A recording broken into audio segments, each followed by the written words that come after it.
Hello, c'est Mia de Positive Mind Attitude. Bienvenue sur ce podcast Couleur de l'été. Après un parcours de plus de 4 ans et demi avant de connaître enfin les joies de la maternité, j'ai décidé d'associer mes compétences professionnelles de thérapeute à mon vécu personnel lié à l'infertilité et la PMA pour accompagner les femmes en désir d'enfant et leur permettre de reprendre le plein pouvoir sur leur fertilité. En période estivale où tout est à l'arrêt ou presque, j'ai décidé de redoubler d'efforts pour t'accompagner. Tu vas donc pouvoir découvrir ou redécouvrir des interviews d'experts, gynécologues spécialisés en PMA, ostéopathes, sexologues, naturopathes, mais aussi des interviews de femmes qui partagent leur parcours avec toi. Certaines interviews sont exclusives, d'autres ont déjà été partagées mais au format vidéo et j'ai décidé de les rendre plus facilement accessibles pour toi grâce à la version podcast. Et bien sûr, si tu veux profiter de l'été pour agir et mettre toutes les chances de ton côté pour la rentrée, rejoins dès maintenant le programme en ligne via le lien dans la description de cet épisode. Maintenant, installe-toi confortablement et c'est parti pour l'épisode du jour. Le principe de base de l'alimentation quand on est atteinte du SOPK, eh bien, c'est ce que je te propose de découvrir aujourd'hui. Et pour ça, eh bien, j'ai une invitée spéciale, c'est Hello Nutrifit. Salut Elodie, tu vas bien? Salut, enchantée, ça va, super bien. Je suis ravie de te retrouver parce que, alors vous ne le savez peut-être pas, c'est vrai qu'avec Elodie, bon, on s'est déjà rencontrés. Elle a Ouais. des informations qui sont hyper qualitatives parce que Elodie, non seulement elle a un compte Instagram qui est hyper riche, mais surtout quand même tu es diététicienne et nutritionniste et tu es C'est atteinte ça, même du diététicienne SOPK. nutritionniste. Exactement, je suis atteinte du SOPK, on me l'a détecté il y a maintenant 1 an et demi à la suite de l'arrêt de la pilule. Et du coup, c'est pour ça que j'ai décidé de me spécialiser justement dans les pathologies féminines comme le SOPK pour pouvoir justement moi aussi apporter ma touche sur le SOPK et l'alimentation pour aider les femmes à comprendre justement comment ça fonctionnait et l'importance surtout de l'alimentation dans le SOPK. Alors, je trouve ça génial parce que, bon, tu le sais, on a eu l'occasion d'échanger, mais il y a Ouais, un truc qui me hérisse, c'est quand j'entends que la pilule est le seul remède au SOPK. Voilà, ça me rend dingue parce que, évidemment, non, il y a plusieurs axes de travail, évidemment, au niveau du SOPK. Si tu ne le sais pas, eh bien, moi aussi, j'ai été atteinte du SOPK. Je dis j'étais parce qu'aujourd'hui, j'en ai plus aucun symptôme, j'en ai plus aucun syndrome non plus. Ça ne se voit plus à l'écho. Alors clairement, si on fait une prise de sang, on voit que j'ai toujours un taux de testostérone qui est un petit peu plus élevé, mais sinon pour le reste, il n'y a plus rien. Donc vraiment, c'est possible et t'en es la preuve aussi. Tu maîtrises parfaitement ton exactement. cas. Pendant le SOPK, j'ai eu quasiment plus de... Dès que j'ai arrêté la pilule, j'ai eu un arrêt de cycle où j'avais plus du tout de menstruation, etc. Et par l'alimentation et la complémentation, qui pour moi les deux vont de pair et sont très importantes, ça m'a permis de relancer un cycle. Et là, officiellement, depuis janvier, j'ai vraiment des cycles réguliers qui sont assez courts même. Avant, j'avais des cycles qui étaient plutôt de... Quand ils sont revenus, c'était 40 à 48 jours. Et là, j'ai eu un cycle tout à fait normal, entre guillemets, même s'il n'y a pas de normes, mais qui correspond à un cycle de 28, 27 jours, quoi. C'est ça, dans la moyenne en tout cas. Alors Exactement, c'est ça. c'est vrai que moi j'avais des cycles qui étaient hélas à plus de 100 jours hyper fréquemment et donc quand on est en essai bébé c'est évidemment très compliqué parce que j'entends souvent que le SOPK n'empêche pas une grossesse. Non, c'est vrai, mais enfin ça la complique quand même vachement. Donc voilà, c'est hyper Ouais. compliqué parce qu'il y a tout un terrain là derrière. Il y a une ovulation qui souvent n'est pas qualitative, voire une absence aussi d'ovulation parce que les cycles sont à rallonge, hein, ça s'éternise, donc il n'y a pas d'ovulation. Et donc voilà, je suis ravie vraiment de t'accueillir aujourd'hui parce que je reçois beaucoup de questions sur le SOPK, sur l'alimentation, parce que on a l'impression quand on doit faire attention à son alimentation, ça veut dire qu'on va se priver un peu. Donc, et c'est pas Ça, c'est du souvent la notion qui ressort, hein, surtout quand on parle de pathologie, que ce soit les troubles digestifs ou les pathologies féminines. Souvent, tout de suite, on pense qu'il y a un protocole très précis, très strict, qu'on doit s'interdire plein de choses. En plus, si on prend l'exemple du SOPK, sur la glycémie, on entend des choses à droite, à gauche, on entend de tout. Donc, c'est vrai que les personnes sont tellement perdues, ils savent même plus où aller que finalement, ils mangent plus rien, ou ils se restreignent, ou ils enlèvent des aliments, etc. Et on pense que c'est compliqué, et finalement, manger sainement, même avec une pathologie, si on fait bien les choses, on peut manger de tout avec équilibre et trouver justement cette notion de je me fais plaisir, je fais attention à ma santé et en même temps, je prends en charge ma pathologie. Alors, je trouve ça génial parce que je rappelle aussi, le SOPK, ça a des répercussions sur du long terme. Donc, l'idée, c'est pas de te donner à toi qui nous écoute des conseils pour ici, maintenant et se dire, bah voilà, une fois que tu es enceinte, eh bien, c'est bon, on peut tout lâcher. Pas du tout. L'idée, c'est de te dire, OK, il y a un terrain à travailler, que ce soit maintenant et que ce soit après, une fois que tu as régularisé la situation, ça va beaucoup mieux. Mais je rappelle que l'ovulation, elle est juste indispensable pour ta santé de façon générale. Et donc, ça, c'est à long terme. C'est pas juste là maintenant tout de suite, c'est pour éviter des pathologies très lourdes d'ici 10, 15, 20 ans. Donc voilà. Euh, L'idée de notre rencontre, de notre échange aujourd'hui, c'était vraiment de parler du principe de base de l'alimentation quand on est SOPK. Alors c'est quoi pour toi, Elodie? Alors, l'alimentation dans le SOPK, ce qui est hyper important déjà à prendre en compte, c'est qu'il faut un équilibre de base. Déjà, l'équilibre de base, ça va être partir de savoir faire une assiette équilibrée. Pourquoi? Parce que beaucoup de patientes qui viennent me voir et qui sont atteintes d'un SOPK vont avoir une alimentation déjà déséquilibrée sur la base, que ce soit pour n'importe quel objectif. C'est-à-dire que même si elles n'avaient pas de SOPK, leur alimentation n'est déjà pas équilibrée par rapport à la santé en général. Donc c'est important déjà dans un premier temps d'apprendre les notions de base de comment faire une assiette équilibrée, comment bien répartir sur sa journée son alimentation et surtout après, une fois qu'on a ces bases, pouvoir l'adapter au SOPK. Alors ce serait quoi, pourquoi un exemple, ce serait quoi pour toi du coup un exemple de déséquilibre alimentaire? Par exemple, des personnes qui vont manger seulement une assiette de pâtes ou par exemple seulement faire un petit toast avec du fromage, mais ils vont oublier par exemple toutes les protéines, ils vont oublier d'avoir aussi des sources de fibres comme les légumes, ils vont oublier de rajouter les lipides. Il y a énormément de femmes qui ont un SOPK qui oublient les lipides. Que pour nos hormones, on en a vraiment besoin, que ce soit par rapport aux hormones ou même par exemple, on peut parler aussi de l'endométriose où il faut de l'oméga 3 par exemple pour l'inflammation. Souvent, la plupart des femmes vont bannir les lipides qu'elles en ont besoin parce qu'on pense que ça va faire grossir, on pense que tout de suite c'est très calorique, donc ça va augmenter tout de suite notre quota énergétique. Certes, c'est vrai, mais dans une journée totale, on peut très bien en intégrer dans un équilibre. Donc une assiette équilibrée, c'est plutôt quand il manque une source de macronutriments. Donc les macronutriments, c'est lipides, glucides et protéines. Et ça, on les retrouve justement, par exemple, les protéines dans la viande ou encore les protéines végétales dans, par exemple, tout ce qui est légumineuse, le tofu, etc. On retrouve les glucides dans tout ce qui va être souvent les féculents. Donc, on parle des glucides complexes, par exemple, dans les pâtes, le riz, le quinoa. On peut citer le sarrasin, la pomme de terre. Enfin, il y en a plein. Après, on peut avoir aussi les glucides simples. Donc, eux, c'est ceux qui nous donnent de l'énergie directement, qui sont aussi indispensables, même dans le cas du SOPK. Ça va être tout ce qui est produits sucrés, les fruits, par exemple, avec le fructose. On a aussi du coup les lipides, comme je le disais auparavant, qu'on retrouve dans les classiques, hein, l'huile, le beurre. On retrouve aussi dans l'avocat, les fruits oléagineux, noix, amandes, pistaches, on peut retrouver dans tout ça, ou encore dans tout ce qui est poisson gras, par exemple, tel que le saumon, le thon, la sardine, le hareng, le maquereau, qui sont aussi hyper importants dans l'alimentation. Génial. Alors, c'est super intéressant parce que c'est vrai que souvent, je le vois avec les femmes que j'accompagne, elles essayent de faire attention à ce qu'elles mangent, mais du coup, Ouais. c'est pas toujours complet. Ça, il manque parfois effectivement l'un ou l'autre nutriment. On diabolise beaucoup les sucres. Alors oui, clairement, en ce qui me concerne en tout cas, je ne veux pas dire que je les diabolise, mais en tout cas, je les déconseille en termes de sucre industriel. Je précise, Ouais. sucre industriel. Mais évidemment, pas le sucre des fruits, pas le sucre qui est contenu dans une super bonne alimentation. Qu'est-ce que tu en penses? En fait, ce qui est important dans cette notion de sucre, c'est pas de l'enlever, c'est de mieux l'intégrer. C'est-à-dire que, par exemple, si on prend l'exemple de la glycémie, souvent on entend qu'il y a des aliments à index glycémique haut, bas, etc. En fait, ce qui est important, c'est surtout que quand on consomme un produit, par exemple sucré ou index glycémique haut, il soit toujours accompagné de sources de protéines, de lipides, pour justement éviter les variations de glycémie. C'est-à-dire que qu'est-ce qui gêne, c'est pas que, par exemple, si on mange un fruit tout seul, pourtant qui est quand même du bon sucre, bah, ça peut quand même faire un pic de glycémie.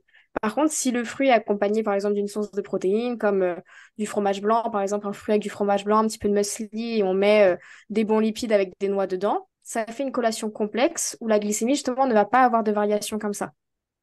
En Et fait, donc, c'est important. c'est ça, c'est d'enrober et de ne plus avoir le sucre seul. Exactement, c'est ça, pour éviter justement que le pancréas doit sécréter trop d'insuline pour pouvoir réguler cette glycémie et du coup fatiguer le pancréas, favoriser encore plus l'insulinorésistance, qui est dans le cas aussi du SOPK.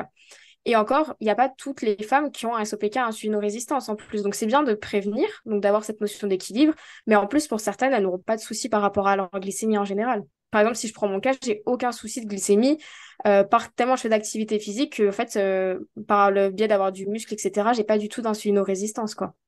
Alors, tu vois, c'est vrai. Alors, je pense que j'en ai déjà parlé dans un épisode de podcast précédent. Je pense notamment d'ailleurs celui où je l'ai enregistré avec Iman Harmony, que je t'invite à aller voir, où on explique justement ce que c'est que le SOPK et on explique aussi qu'il y a plusieurs formes de SOPK. Parce que c'est vrai, Exactement. SOPK avec insulinorésistance, mais pas que. Il y en a d'autres aussi et parfois on les cumule.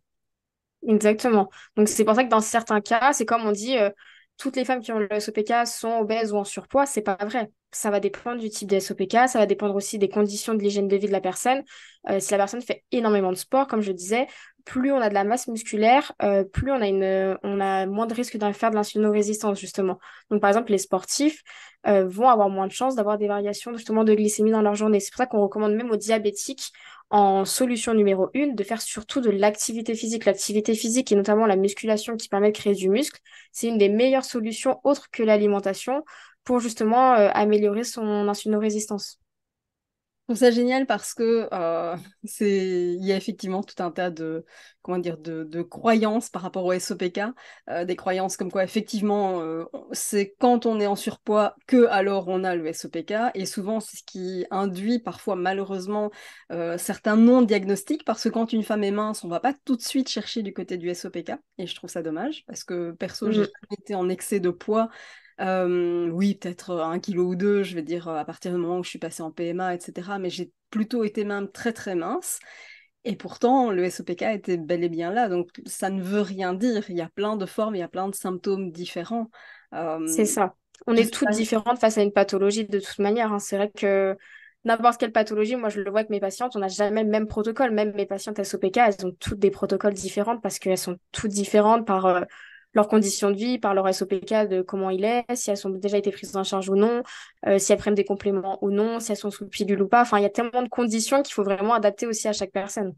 Et il y a plein de symptômes parce que c'est vrai que à titre personnel, alors quand on parle de SOPK en général, on associe SOPK avec prise de poids, on associe ça avec chute de cheveux, pilosité excessive, acné, etc. Et c'est vrai qu'en ce qui me concerne, j'ai échappé à l'acné et j'ai pas eu de pilosité excessive. À l'inverse, j'ai vraiment eu plutôt chute de cheveux, etc. Tu vois, donc Ouais. Que tu vois, moi j'étais beaucoup plus acné, oui, pilosité accrue, acné et surtout moi la fatigue chronique. Et c'est oui. vrai que après, par exemple, si on prend la condition d'être en surpoids, moi dans mon cas, j'ai pas un surpoids par rapport à l'activité et mon alimentation. Par contre, c'est vrai que depuis l'arrêt de la pilule et que du coup on m'a détecté un SOPK, malgré les mêmes conditions de vie, j'ai beaucoup plus de difficultés à perdre qu'à une époque. Ça, c'est quelque chose que j'ai quand même constaté, que ça me demande plus d'efforts. Mais d'un côté, j'ai aussi plus de fatigue chronique. Et du coup, c'est souvent ça aussi qu'il faut prendre en compte. Des fois, c'est pas qu'on prend du poids par le SOPK, mais c'est qu'on est tellement fatigué ou stressé que ça vient, on va dire, compliquer la perte de poids. C'est-à-dire qu'il faut vraiment retenir un truc, c'est que même avec une pathologie, on peut perdre du poids. Souvent, beaucoup de femmes qui ont le SOPK vont me dire, j'ai un SOPK, ma perte de poids est bloquée. Ça, la perte de poids, elle peut jamais être bloquée, ça n'existe pas. Par contre, ça peut être plus difficile ou ça demande plus d'efforts pour une femme de perdre du poids ou d'atteindre son objectif par rapport à ça. Alors oui, plus d'efforts ou tout simplement un guide, parce que quand on essaye Ouais, ce qui a marché pour la voisine et que bah, on essaye pour soi, et bah, finalement oui, on peut être frustré parce qu'on se dit merde, la copine ça marche et moi ça marche pas. Mais oui, parce qu'effectivement une femme n'est pas l'autre et que on essaye d'appliquer des choses qui en fait ne correspondent pas du tout à la pathologie, au métabolisme, etc. exactement. Alors, je trouve ça génial et tu me permets aussi, dans ce que tu dis, d'avoir un petit rappel, mais qui pour moi est indispensable, c'est que quand on veut traiter quelque chose, quelle que soit la pathologie, c'est pas d'avoir une seule et unique approche, c'est d'avoir vraiment une vision globale de la pathologie. Et c'est effectivement, tu l'as souligné avec l'exercice physique, avec l'alimentation, avec la complémentation, et j'ai aussi envie de rajouter avec l'aspect émotionnel, parce qu'il y a une dimension énorme dans le SOPK au niveau émotionnel à la fois parce que il y a toute une symbolique émotionnelle qui est là derrière, et aussi en même temps parce que la production hormonale qui est chamboulée va faire que ça va venir chambouler aussi l'état émotionnel. Tu as parlé de la fatigue chronique, mais c'est vrai qu'on peut aussi diagnostiquer des personnes qui sont plus vite dépressives quand Ouais, c'est elles vrai. sont atteintes d'un SOPK. Alors ça peut être dépressive ou ça peut être une humeur en tout cas un peu plus chafouin, un peu plus triste, Maussade, hein. maussade, voilà, quand on est atteint du SOPK. Donc l'un va pas sans l'autre, effectivement, et tu fais bien de le souligner. Non, c'est sûr que dans le SOPK, de toute manière, on a tout aussi des choses qui sont différentes, mais il faut prendre tout en compte. En plus, dans le SOPK, ce qui est aussi dur pour certaines femmes, et je le vois, c'est que notre corps, il change quand même. Si on a de la pilosité, qu'on est un peu plus en surpoids, qu'on a aussi nos cheveux qui partent, etc., on se sent aussi un petit peu moins confiant dans notre corps, on se sent moins à l'aise. Et c'est que c'est un gros travail que je fais aussi avec mes patientes, c'est qu'au-delà de l'alimentation, on travaille aussi sur l'estime de soi et le rapport au corps, parce que bah, le rapport au corps change complètement avec le SOPK. Et c'est vrai qu'il faut un peu reprendre confiance, etc. Parce que bah, une patiente qui va perdre du poids, si elle se voit toujours comme avant, ou si elle a une mauvaise estime de soi, une mauvaise confiance en soi, elle verra pas ses progrès, elle verra pas ses changements, elle verra pas qu'en fait sa santé s'améliore aussi, elle sera toujours un peu dans le même blocage en fait de sa vision d'elle-même, quoi. Alors, c'est ce qui est compliqué, effectivement, c'est que quand on est sur ce type de pathologie, oui, il y a des taux qui peuvent s'améliorer, mais c'est pas pour autant qu'on le voit. Ça veut dire qu'il faudrait repasser par certaines analyses, etc., pour s'en rendre compte, mais vu de l'extérieur, c'est parfois un peu compliqué de s'en apercevoir. Et en fait, je compare toujours ça aux graines d'un arbre, finalement, tu vois, c'est de se dire qu'en fait, on va planter tout un tas de petites graines et qu'il faut juste aussi accepter, faire confiance à la vie et pas aller constamment déterrer ces petites graines pour voir s'ils sont toujours bien au bon endroit, parce que ça C'est fonctionne. ça. Et donc, ouais, tu fais Bah, bien de le rappeler. Bah, de toute manière, quand on fait une prise en charge SOPK, en général, je recommande au moins 6 mois dans une prise en charge minimum, le temps de rééquilibrer l'alimentation, de voir les premiers résultats, d'améliorer certes la partie glycémie, mais par exemple, si on revient sur l'alimentation du SOPK, il y a aussi toute la partie inflammatoire à prendre en compte. Il y a beaucoup de SOPK à inflammation et du coup, c'est important de mettre aussi des bons lipides, comme je disais précédemment, dans l'alimentation, notamment ceux riches en oméga 3, ou même en général avoir une bonne consommation de lipides, faire attention aussi aux aliments qui peuvent favoriser l'inflammation. On en prend quelques-uns comme la viande rouge, par exemple. C'est toujours sur une notion d'équilibre. Je suis plus de l'école de dire qu'il faut bannir aucun aliment. Il faut plus avoir un équilibre. Pour moi, euh, aujourd'hui, tout aliment dans une quantité raisonnable peuvent être adaptés à n'importe qui. Juste quand on a des excès, c'est là que ça vient prendre en compte, justement, ça vient créer, pardon, des effets négatifs sur la santé. Donc c'est vrai que là-dessus, il faut trouver cet équilibre. Mais par exemple, si on revient sur l'inflammation, c'est vrai que d'avoir des bons lipides, c'est important. Notamment, on peut mettre par exemple des petites entrées avec de l'avocat. Je conseille souvent de faire ça, par exemple pour les patientes. Le matin, c'est facile d'intégrer des noix et tout dans nos porridge, sur nos pancakes, ou par exemple si on se fait Même en ce moment, c'est la saison des smoothies. J'aime bien dire à mes patientes de faire des smoothies le matin, mais de prendre une petite poignée de noix à côté. Toujours, on peut intégrer facilement en fait des bons lipides dans l'alimentation. Et dans les assiettes, par exemple, ça peut être de faire des crudités en ce moment avec de l'huile de lin dessus, de l'huile de noix, rajouter des graines de sésame, des graines de lin, le matin des graines de chia. Enfin, c'est des choses qu'on peut intégrer tellement facilement dans le quotidien qu'il faut justement pouvoir en ajouter, quoi. C'est ça, parce que c'est toujours compliqué et je sais que celles qui nous écoutent vont nous le demander. Ce serait quoi pour toi le menu d'une journée type, par exemple, quand on est atteint d'un SOPK? Alors, on est bien d'accord, petite mise en garde, on est bien d'accord que chaque SOPK est différent, bien sûr, et que ça nécessite une approche plus personnalisée, mais juste un exemple de grande ligne d'une alimentation SOPK sur une journée, ce serait quoi? Au petit-déj, par exemple.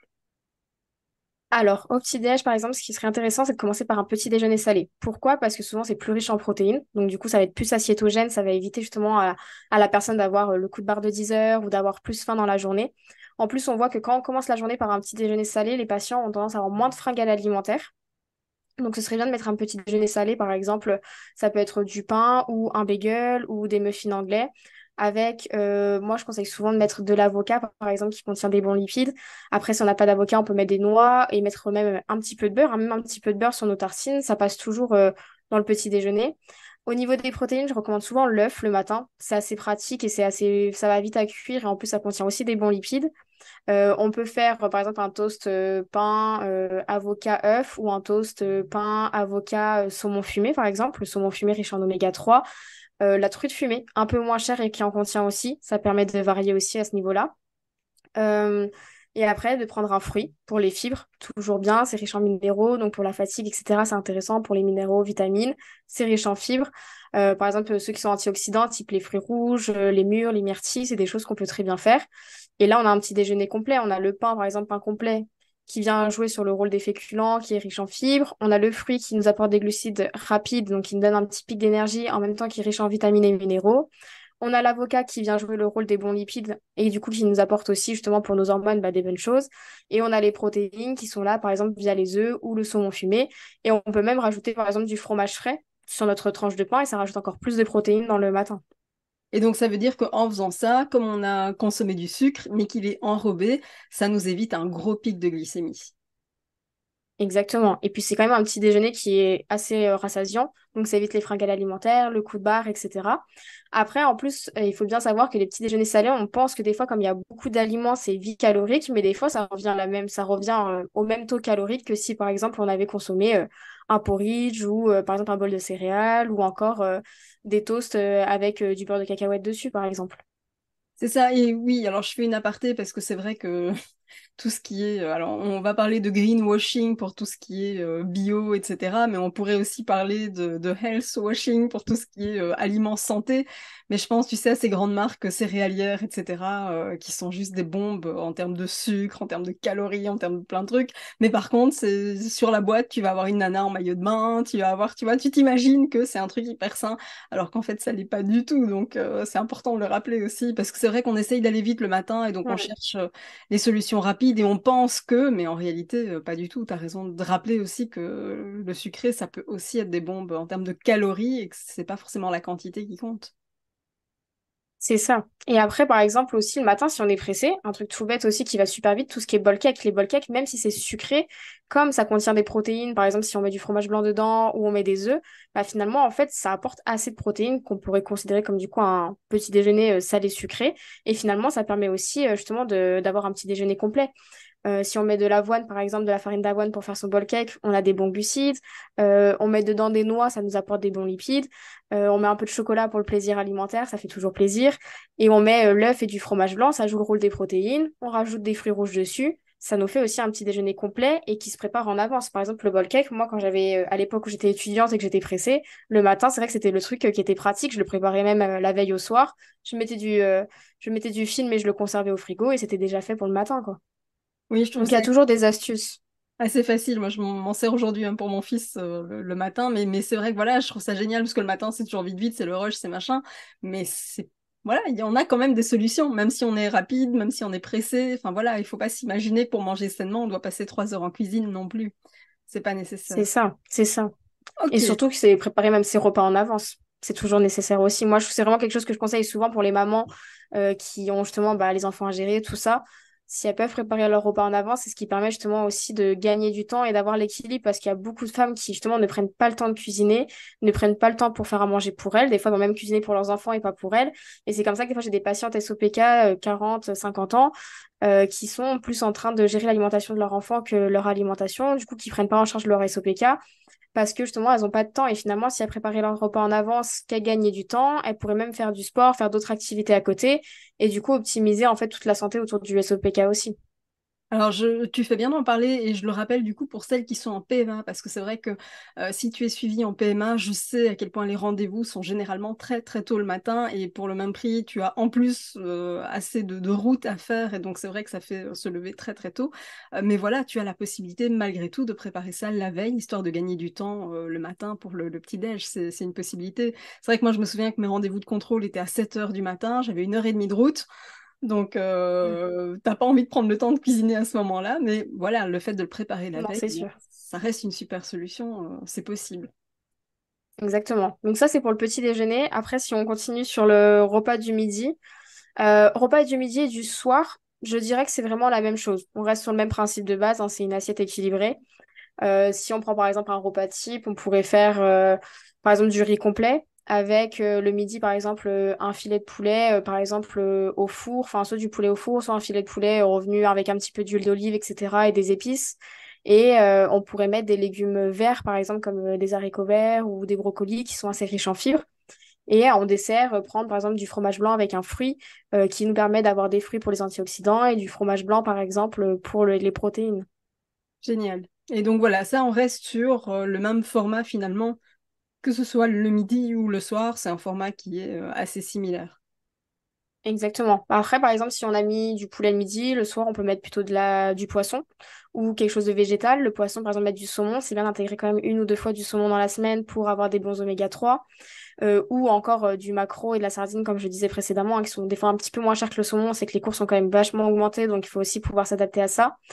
Et après, par exemple, si on a mis du riz complet le midi, pourquoi pas mettre de la patate douce, qui est super riche en fibres aussi, qui est intéressante au niveau de glycémie le soir. Faire, par exemple, patate douce, saumon et des épinards. On reste avec des légumes verts, c'est plutôt pas mal. Et on peut même, le soir, par exemple, mettre en entrée une petite salade de crudités avec de l'avocat, comme je le disais, avant de passer au plat, ce qui permet aussi d'avoir un petit peu de volume alimentaire avant et du coup de permettre d'être déjà un petit peu à satiété. Et surtout que le soir, des fois, je sais que j'ai des patientes qui rentrent tard du travail, elles ont vite faim et du coup, elles veulent manger assez rapidement. Et en fait, le fait de faire une petite entrée, ça permet aussi de prendre le temps de manger son plat par la suite et du coup de plus apprécier son plat aussi. Génial. Et c'est vrai que la patate douce, alors moi j'adore les galettes de patate douce avec des épices, Ouais, c'est super bon. du curcuma, tout ça. J'adore, vraiment, c'est super bon. Donc ouais, c'est excellent. Mais en fait, ce que j'aime dans l'approche, c'est on ne diabolise pas, on intègre de tout. Euh, Exactement. En petite quantité ou en tout cas pas en excès, parce que finalement c'est ça. Alors, c'est intéressant aussi, et je relève, tu as parlé du pain tout à l'heure, du pain avec de l'avocat, par exemple, on peut se faire un toast à l'avocat, etc. Ouais. On est d'accord que le pain, on va le prendre complet. Après, le pain, même s'il est blanc en soi, souvent on a tendance à le diaboliser, mais finalement, un pain blanc de baguette fait en boulangerie, ça reste quelque chose de très très équilibré. C'est juste que le pain complet, l'avantage pour le SOPK, c'est que ça contient plus de fibres. Donc pour la glycémie, c'est quand même plus intéressant. Même au niveau de la digestion, le transit, on sait que quand on a le SOPK, on peut avoir, il y a beaucoup de liens, quand même des études qui montrent le lien entre microbiote et SOPK. Donc si on peut optimiser aussi le microbiote intestinal, c'est toujours bien de rajouter des fibres, des produits complets. Moi, vraiment, cette notion de intégrer de tout et surtout de varier, c'est bien et de voir ce qui nous convient à nous. Chez certaines personnes, par exemple, le fait de consommer trop de fibres, à l'inverse, ça peut leur créer des gros problèmes de digestion. Donc, en fait, c'est toujours de mettre de l'équilibre, de prendre les notions de base, d'adapter par rapport à ses propres symptômes aussi. Si, par exemple, on a de l'acné, on va essayer d'augmenter son alimentation en zinc, par exemple. Si on a beaucoup d'inflammation, on augmente en oméga 3. Si on a des problèmes de glycémie, on va faire attention aux produits justement par rapport à l'index glycémique. Donc, d'adapter aux symptômes, mais surtout d'avoir aussi une variété et de voir ce qui nous convient à nous. Je trouve ça génial et rassurant en même temps parce que ça montre que avoir une alimentation saine, finalement, c'est pas du tout une punition. Parce que je sais que j'ai souvent beaucoup de Non, personnes qui voient ça exactement. comme les copines, en gros, elles doivent pas faire attention. Mais je leur dis toujours, bah, on sait pas ce que les copines vont avoir d'ici 15 ans, 20 ans, 30 ans. Finalement, je reste convaincue que tout ça a un impact et que plus tôt tu manges sainement et plus tu te prémunis, en tout cas, de certaines pathologies plus graves, plus lourdes. Je trouve ça hyper important finalement. Bah souvent, ce qu'on pense, c'est que alimentation saine égale régime, égale drastique, égale enlever des aliments. Et du coup, c'est pour ça que des personnes en font des montagnes comme c'était compliqué. Et des fois, on se complique nous-mêmes notre vie. C'est-à-dire qu'on pense que manger équilibré, c'est tout de suite passer du jour au lendemain à faire son batch cooking, intégrer des légumes à chaque repas, faire sa collation protéinée. En fait, c'est qu'on des fois, on veut faire aussi trop de trucs d'un coup. Que moi, c'est ce que je dis aux patients. Vous rentrez en suivi, on y va petit à petit par rapport à votre quotidien. C'est pas passer de manger fast-food à du jour au lendemain, faire du batch cooking, aller 6 fois au sport par semaine, mettre des légumes partout et faire le petit déjeuner salé tous les matins. Non, c'est aussi par rapport à son rythme de vie et déjà ce qu'on a mis en place, y aller progressivement à son rythme et surtout adapter son alimentation à sa vie de tous les jours. Parce que sinon, si l'alimentation ne nous convient pas, parce qu'elle ne nous apporte pas du plaisir, qu'elle n'est pas faite par rapport à notre emploi du temps, que les repas sont trop longs, trop fastidieux à faire, etc. Et que du coup, on perd du temps et qu'en fait, on n'a plus le temps pour notre vie à côté, comme le sport, etc. Bah, en fait, c'est des choses qu'on se rend compte qu'on va être épuisé, on va pas les tenir sur le long terme, et du coup, c'est comme ça qu'on abandonne et que finalement, on reprend à commander fast-food parce que justement, on n'en peut plus. Donc, en fait, c'est mieux de mettre des petites habitudes en place en plus qui sont pas compliqués. Enfin, faire une assiette avec légumes, protéines et féculents, ça reste assez classique, assez simple. Tester des produits complets. Si on n'aime pas, à la limite, on passe sur du quinoa, on prend des patates douces comme on l'a vu. Enfin, il y a tellement d'options que c'est juste en fait de prendre le temps, de faire l'effort, de s'éduquer aussi sur la nutrition. C'est quelque chose que je parlais justement en consultation ce matin à l'école aujourd'hui, il manque cette éducation nutritionnelle de base qui est pas mise du tout en place. Et du coup, ça fait qu'à l'âge adulte, en fait, on n'a pas de notion sur ce que c'est justement une assiette équilibrée, le fait de faire des collations ou non, d'avoir un petit déjeuner salé ou non. Puis on entend tellement d'infos à droite à gauche qu'en fait, les personnes n'ont plus d'éducation nutritionnelle. Et du coup, quand on a une pathologie, si déjà on n'a pas les bases, en fait, c'est compliqué. C'est comme passer à un diplôme qu'on n'a même pas appris les bases de ce diplôme. Enfin, c'est assez compliqué. Il faut déjà avoir les bases pour ensuite pouvoir l'adapter à notre pathologie. Et en fait, j'ai beaucoup de femmes SOPK qui n'ont pas les bases de l'alimentation équilibrée et qui veulent en plus mettre l'alimentation SOPK et du coup qui se retrouvent perdues et c'est normal. Alors, je te rejoins à du 3000%. Les bases de tout ne sont pas enseignées. Quand je vois encore qu'on se contente d'enseigner l'ovocyte et comment dire, le spermatozoïde avec une ovulation à J14, enfin, ça me... Ah j'ai les oreilles qui saignent quand j'entends ça. C'est compliqué, voilà, de dire, bon, ok, c'est des moyennes, mais finalement, ça peut être totalement autrement. J'ai du mal avec le fait qu'on ne parle pas de l'ovulation comme un critère de santé sur du long terme, et que donc l'ovulation, la progestérone, etc., sont des choses qui sont super importantes, et qu'on a tendance souvent à avoir en insuffisance quand on a le SOPK, puisque l'ovulation est rarement de qualité, donc souvent c'est lié, alors pas systématiquement, mais ça vaut la peine de le vérifier. Et donc je te rejoins, oui, il y a des choses qui devraient vraiment être enseignées de base, et parce que du coup on est perdu, et puis parce qu'on a X, Y, Z, tu sais, la cousine de la voisine, de la collègue, de la belle-sœur, de machin, et finalement on reçoit des conseils de personnes qui sont pas du tout appropriées, mais qui se permettent quand même de conseiller sur le sujet, et on est complètement paumé par rapport à qu'est-ce que je peux faire, pas faire, etc. Donc je trouve ça génial que tu prennes le temps aussi de rassurer. Alors je sais, moi il y a un conseil que je donne quand même à mes clientes et que j'ai envie de le donner, de donner ici, de partager, c'est la règle des 80-20.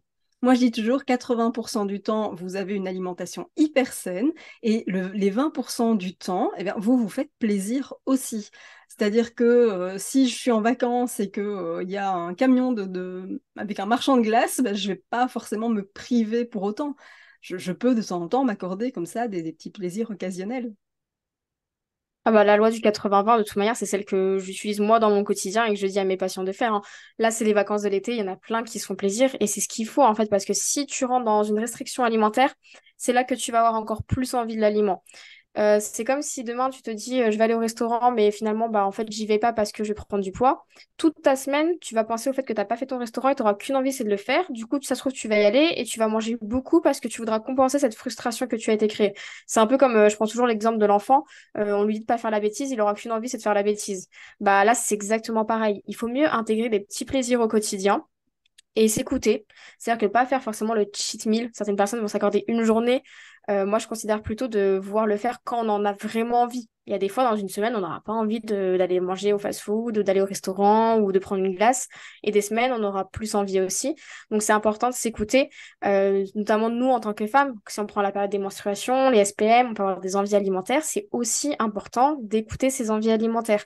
Sinon, c'est comme ça qu'on rentre dans de la frustration et qu'on en a encore plus envie que finalement, si on prend un, deux carrés de chocolat, par exemple, qu'on avait vraiment envie, qu'on l'apprécie, qu'on prend le temps de le manger aussi, vraiment en pleine conscience, ça c'est vraiment important aussi de se mettre dans le moment présent. Bah, en fait, on va être calé, on va être comblé aussi, rassasié au-delà de la satiété. Et du coup, on n'en aura pas forcément envie de plus. Que si on se l'interdit, le jour où on va en avoir envie, on va dégommer la tablette parce qu'on y aura tellement pensé que le chocolat, bah, en fait, on n'en a pas envie que d'un carré. Donc, c'est pour ça que c'est important de se mettre des petits plaisirs au quotidien qui font partie de l'équilibre, qui rentrent aussi dans un total calorique, qui rentrent aussi dans l'aspect santé plutôt que de se restreindre et justement le week-end exploser son compteur calorique, manger tout et n'importe quoi et après se sentir mal mentalement, culpabiliser, créer encore plus de stress et retomber dans ce cercle vicieux, quoi. Tu fais bien de le préciser, cette alimentation en conscience, parce que moi, il y a quelques années, alors j'étais toujours dans le rush, toujours dans la course, etc., parce que j'étais constamment en déplacement, j'avais des horaires énormes sur une semaine, etc. Et en fait, bah, je sautais carrément des repas parce que j'avais pas le temps. Et puis finalement, bah, quand je me retrouvais à pouvoir manger, ben, j'enfilais évidemment une barrette de chocolat, ou tu sais, vraiment, allez, enfin, c'est pas un petit morceau, parce que c'est quand même un morceau conséquent, mais je veux dire, c'est pas la tablette entière non plus. Mais quand même, mais en fait, tu vois, je l'enfilais et après coup, je me disais, ah zut, c'est déjà fini. Mais parce que j'étais pas du tout dans l'instant présent. Tu vois, j'étais tellement dans le vite, j'ai faim, je suis en hypoglycémie, il faut que j'avale un truc, que c'était vraiment avalé, mais c'était pas du tout dégusté, t'en avais pas du tout profité, rien du tout. Et donc, tu fais vraiment bien C'est de ça. rappeler que oui, on peut se faire plaisir, mais alors, pitié, on le fait en conscience, quoi. On savoure ce morceau de chocolat. Exactement. Et tu vois, Ouais. quelque chose que tu as souligné qui est super important aussi, c'est d'avoir une bonne répartition alimentaire. Parce que des fois, quand justement on mange pas le midi et qu'après on fait pas de collation, d'où l'intérêt aussi d'avoir une collation dans sa journée. Si on a un métier après où c'est compliqué, on peut toujours trouver des solutions, des bars, des choses qu'on peut faire nous-mêmes à emporter et tout, qui sont assez simples à faire. Mais sinon, d'avoir une collation dans la journée, surtout dans le cas d'un SOPK, on a quand même des rechutes de fatigue, etc. C'est intéressant d'en caler une dans la journée, notamment riche en protéines, pour justement quand le soir on arrive, on n'est pas envie de décommer le placard parce que toute la journée on n'a pas mangé, qu'on a faim, surtout quand on est au travail. Il y a quand même aussi le cerveau qui consomme de l'énergie. Après, si on a une activité en plus où physiquement ça demande de l'énergie, on a le cerveau plus le physique. Du coup, on a besoin aussi de combler cette énergie, d'où l'intérêt d'avoir une collation. Et comme ça, le soir, quand on arrive, on mange plus en pleine conscience que de vouloir sauter sur son repas parce que justement, on n'a pas mangé depuis midi et que ça fait quasiment 7-8 heures qu'on est à jeun, quoi. Alors, et du coup, j'en profite pour rebondir sur un élément dont tu parles et peut-être donner un conseil sur le sujet. Alors, je pense à moi, mais je sais que j'ai beaucoup de personnes qui nous écoutent qui sont dans le même cas.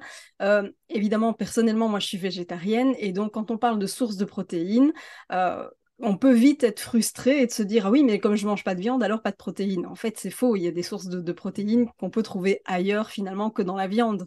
Tu donnerais quoi comme exemple, comme protéines? Alors, quand on est végétarien, il y a deux notions qui sont importantes. C'est soit on passe sur des options type tofu, seitan, tempeh par exemple, qui sont riches en protéines végétales. Le soja aussi, qui est assez riche en protéines végétales. Ou après, on peut passer plutôt sur les options de faire la complémentarité protéique. C'est-à-dire qu'en gros, une assiette type végétarienne, ça va être d'associer par exemple une céréale avec une légumineuse. C'est-à-dire que quand on ajoute une source de céréales et une source de légumineuses, on obtient une protéine aussi complexe qu'une protéine animale. Parce qu'il faut savoir que les protéines végétales sont des fois déficientes et du coup ne sont pas aussi qualitatives qu'une protéine animale. Et en fait, par exemple, si on fait un plat de riz avec des lentilles, ou riz lentilles corail, ou pâtes haricots rouges, ou pâtes pois chiches, en fait, l'association des deux fait qu'on a, moi je prends souvent l'exemple du collier de perles, on a un collier de perles qui est complet, et du coup qui fait qu'en fait c'est aussi complet qu'une protéine animale. Et c'est mieux de passer sur ces options-là que plutôt prendre des fois ce qu'on peut trouver dans le commerce, comme par exemple les pavés végétariens ou les pavés végétales, qui finalement, si on regarde derrière, ont une compo où ils sont très très très faibles en protéines ou qui en contiennent, mais qui ont aussi beaucoup, beaucoup de glucides, surtout qu'on a tendance à mettre ça à la place de la viande. Donc, du coup, en fait, on se retrouve avec le pavé végétal, plus nos féculents, plus des fois notre source de légumes à côté. Mais du coup, on a des fois même double dose de féculents finalement avec ça. Donc, Oui, c'est vrai que je préfère conseiller aux patients d'aller d'abord sur les options plus tofu, etc. Même si maintenant, ils sont en train d'améliorer quand même dans le commerce certains produits végétaux, il y en a encore qui restent quand même très transformés ou moins intéressants au niveau nutritionnel. et du coup, j'en profite aussi pour rebondir parce que oui, il y a ce côté effectivement peut-être moins bon en termes de nutrition. Et il y a aussi à côté de ça, donc il y a les glucides, il y a tout ça, mais il y a aussi énormément d'additifs.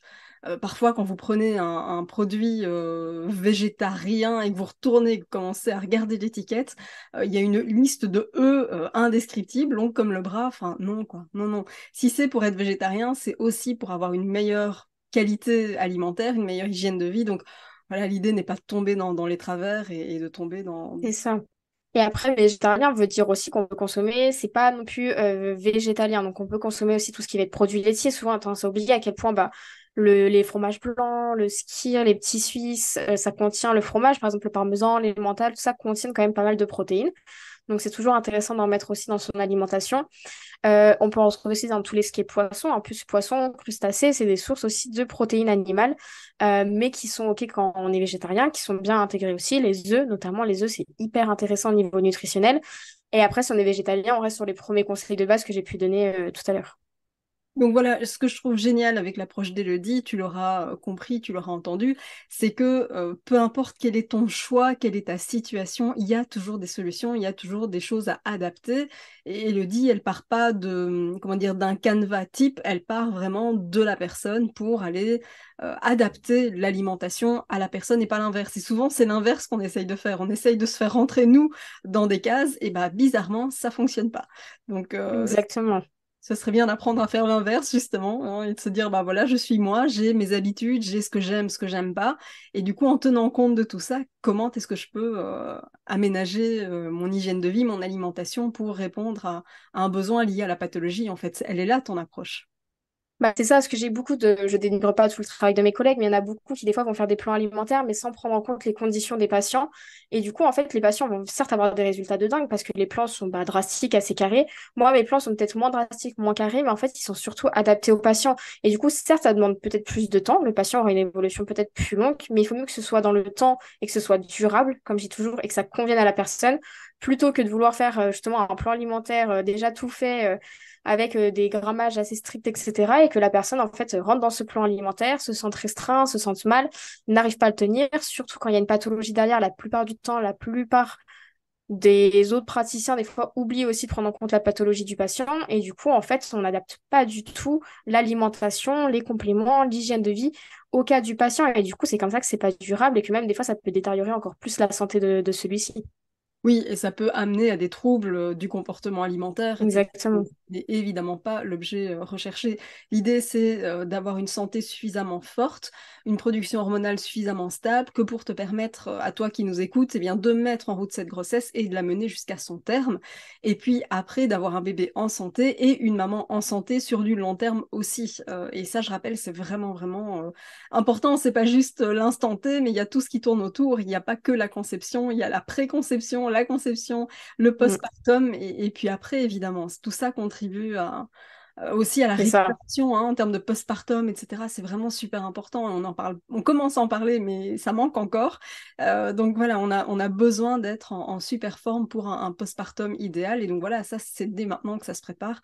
Donc toi qui nous écoutes, eh bien, je t'invite vraiment à garder ça dans un coin de ta tête et de te dire qu'en fait, l'alimentation, ça va être maintenant pour la préconception, pour la PMA aussi, hein, pour compenser, parce qu'il y a quand même des dosages hormonaux qui sont hyper intenses.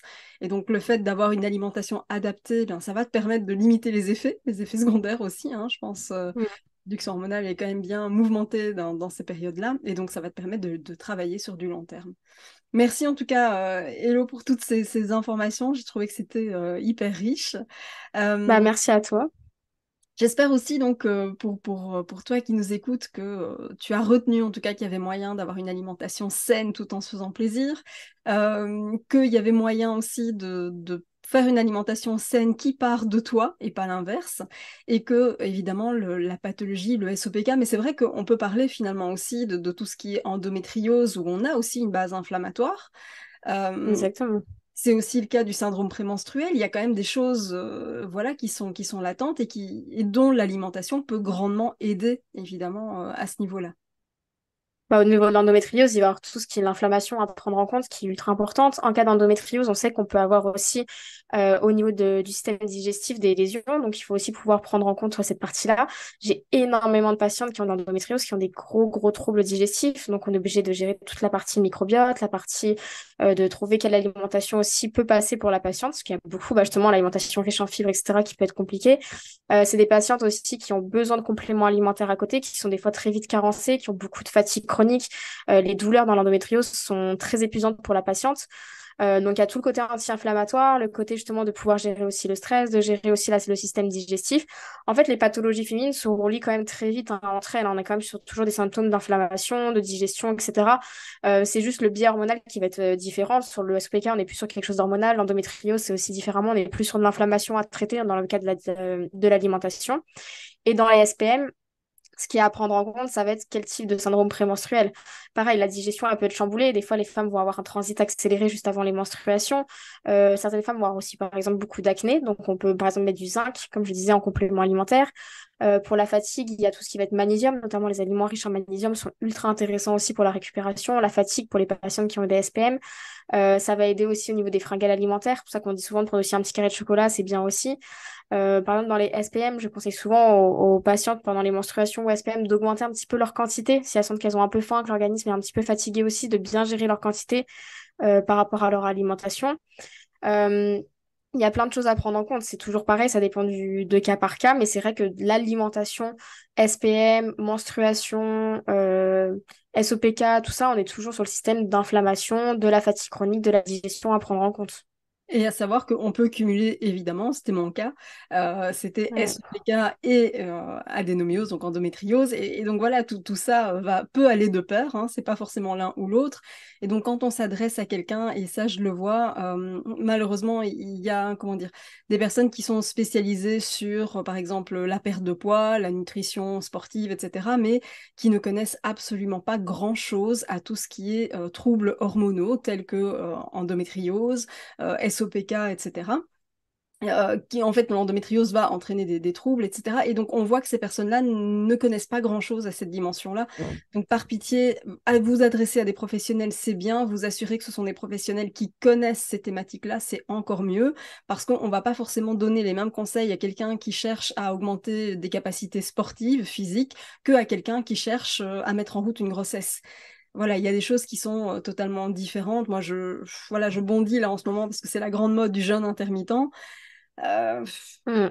voilà, le jeûne intermittent quand on essaye d'avoir un enfant, non, non, je dis pas que c'est Même pas dans le cas d'un SOPK, hein. évidemment, évidemment. Pour la sécrétion de cortisol le matin, etc. On sait que quand on prend un petit déjeuner, ça aide à baisser le taux de cortisol dès le matin. Quand on a un SOPK, on a tendance à sécréter des fois, ça dépend toujours du type de SOPK, mais plus de cortisol. Donc c'est important de pouvoir le réguler.